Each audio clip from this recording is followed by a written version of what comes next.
Nebraska Senator Ben Sasse has some serious problems about what the president has been saying. He joins us live tonight. Senator, thanks for being here. Good to be here. Let's start about steel and aluminum. You have a real problem with what the president announced today. Why?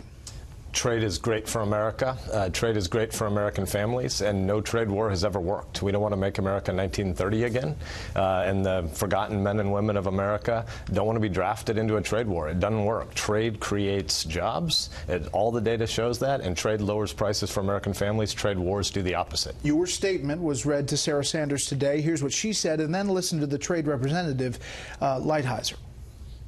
I don't know that the president will or should ever apologize for protecting American workers, and certainly not to Senator Sasse. The president ran on this. He feels strongly about it. When I talk to him, it's workers, ranchers, farmers. That's it. It's wages and it's jobs. The president's objective is we have to get more jobs back to America. We have to reduce the deficit, and that will ultimately put pressure on wages. So do you believe that there are countries that are dumping steel into the U.S.? There are, and there are extant laws that we should use for dispute resolution. But here's what happens if you start down a trade war path. Like you said in the last segment, if you own a steel mill, today was great for you. If you consume steel and every American family at the store tonight bought something that has different metals in it, today's a bad day for you, and that's just the first day. When the trade war gets worse, it means there's going to be retaliatory tariffs against the farmers and ranchers of America and the producers and the workers of America. We're going to lose as consumers and producers. But just to explain it to people at home, there are countries who charge more for steel at home and then put their steel in the U.S. at a lower price, which then burdens those companies. And if you talk to the states where they saw many, many jobs leave, a lot of those states Donald Trump won by 55, 60, 65%. So they're saying, why not repatriate the American supply chain and do it all here? Yeah, so what trade has done over the last many decades, it has driven down prices for American consumers, and it's created jobs. There are all sorts of challenges with what China does, but what that requires is that we engage more in Asia-Pacific, not pull back. There's nothing China wants more. This president's already said, and he ran on this, that he wasn't going to be in the TPP, that he ran around the country on this platform, and the country elected him.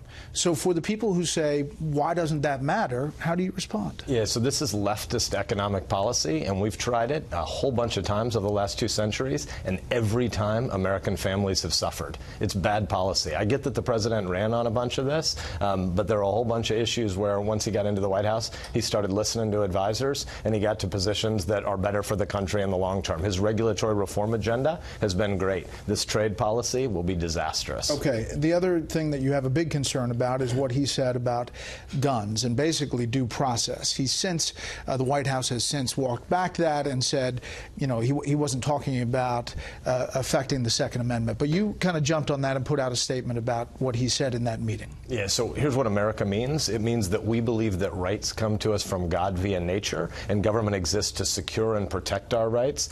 Government doesn't give us rights. And when you say something like, we'll take the guns first, we'll grab the guns first, and later we'll have a due process conversation, what that means is government is first, and hopefully you have a bureaucrat that you trust to decide what rights you have. That's not how America works. So American citizens have the whole Bill of Rights available to them, and then in the cases of people who are deranged or have committed crimes, then we do due process and we take away certain privileges that they have. Do you think that that there is a possibility of getting something on school safety and guns out of this Congress? I think yesterday you saw David French issue a proposal that the White House was paying some attention to. It didn't get a lot of play in yesterday's kind of reality TV governance meeting that they did. But David French was talking about gun violence restraining orders, and I think there's some interest in things like that. In the cases of people who have mental health problems, we should obviously do something to make sure that they can't get access to weapons. But that needs to happen via due process, not through some bureaucrat who gets to preordain who gets what First Amendment and Second Amendment rights. Understanding that you don't like what he said at that meeting, there were a lot of people who looked at the meeting on immigration and the meeting on gun control and said, hey, listen, it's open. He's got Democrats, he's got Republicans, they're throwing out ideas. Why is that so bad to be talked about in kind of a negative light as reality TV? Well, transparency is great, but you don't try to rewrite the Constitution shooting from the hip. And I think that's what you saw yesterday when you saw Dianne Feinstein from California, giddy as a 3-year-old kid, ecstatic about the idea that there are going to be a whole bunch of new gun bans coming into America. But you know that's not going to happen, right, Senator? I mean, you're there up on Capitol Hill to prevent that from happening, and this president is not going to push that, is he? Do you truly believe that? I'm excited about the fact that the White House, which has the biggest megaphone in the world, today said a bunch of more truly American things about the Bill of Rights and what rights American citizens have. Yesterday in that meeting, the tape is the tape, and if you say you're going to grab guns first and worry about due process later, that's not something that should give your listeners and viewers a lot of comfort. You're characterized as one of the Republican senators who's most critical of this president. You, Senator Flake, Senator Corker, fair?